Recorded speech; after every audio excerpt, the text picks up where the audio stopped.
How's it going, YouTube? This is Alex Weaver with Century 21 Scheetz, bringing you another video this Friday on some real estate tips, tricks, and different ideas for you. Today we're going to be doing a video for the home listers out there because this is a crazy... Hold on.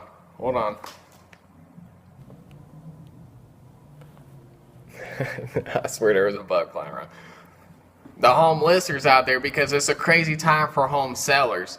So I went ahead and printed this little sheet off of HGTV. It's called the 10 Best Kept Secrets for Selling Your Home. A lot of these are pretty self-explanatory. I don't know why they're best kept secrets per se, but I'll go over them real quick, give my insight on them as an agent, and hopefully it sells your home faster. The first one they have is pricing it right.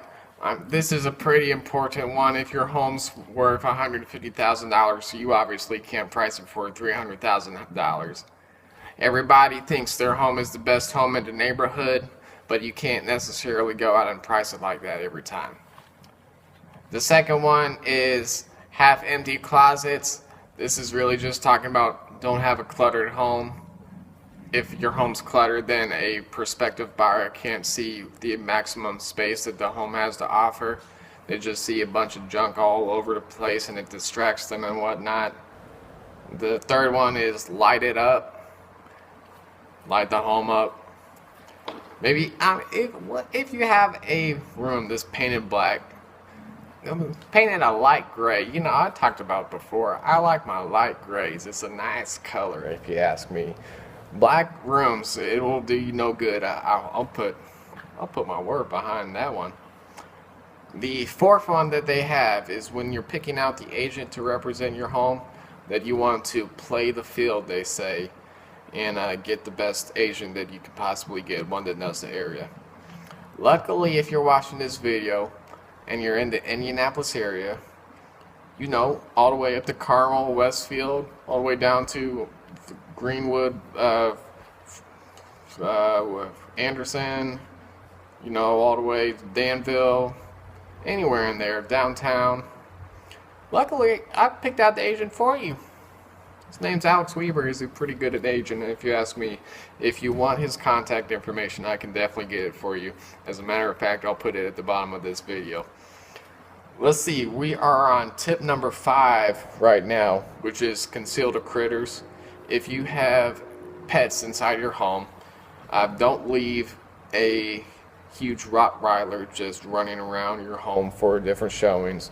It might, while I may like Rottweilers, there's plenty of people out there that are scared of them, so you do not want one of those deterring different potential buyers from even looking at your listing, let alone going inside the home. You want them to see the whole thing, be comfortable, and not worrying about anything but deciding if that home is the right home for them.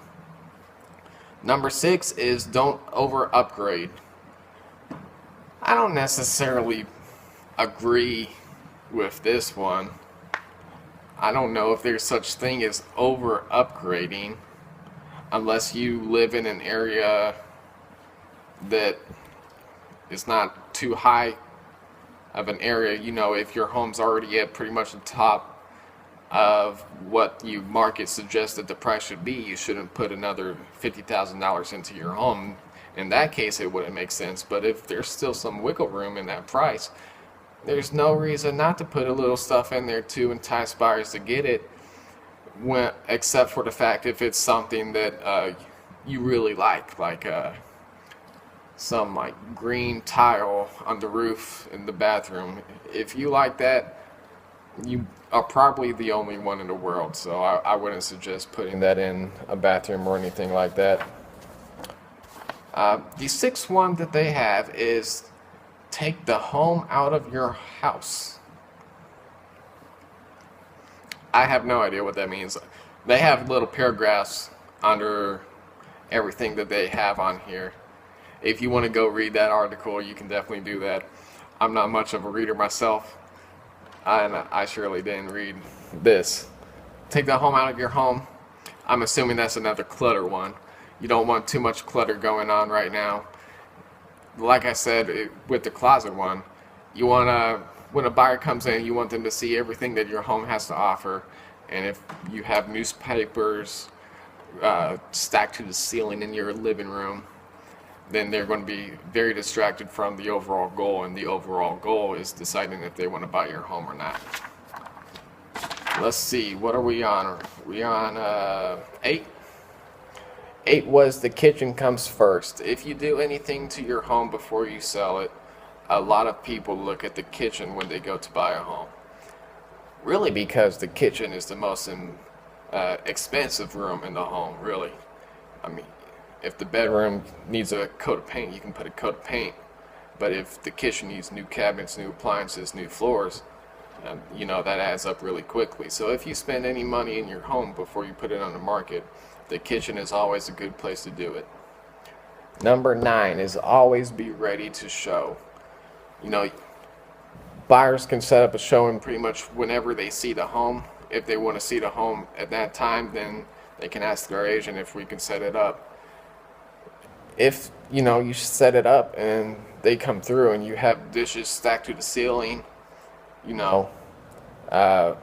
dirty clothes all over the place, that's another thing that. Apologies, I just got a phone call from a client. The client, I don't know if I put a video up here about it. If not, I probably will later on. But the one that I sold 2 times, the inspector's going in the home today.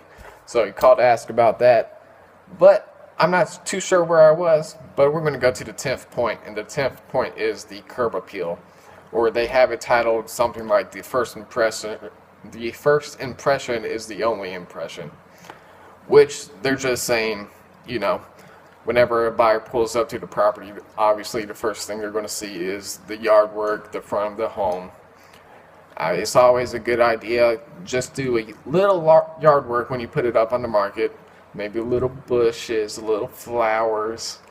No cracked windows would be good. But if you do all 10 things, I'll agree with that. It's pretty good. As always, if you're thinking about listing your home, which right now is a fantastic time to list your home. So if you're in the Avon area, if you're within 20 miles of the Avon area, and you see this video, you should call me, you should text me, or you should email me, and we'll get your home on the market tomorrow. Of course, if you're looking to buy, my number is there as well. That's all for this week. We'll see you next week, next Friday. Have a good one. We'll talk to you next time.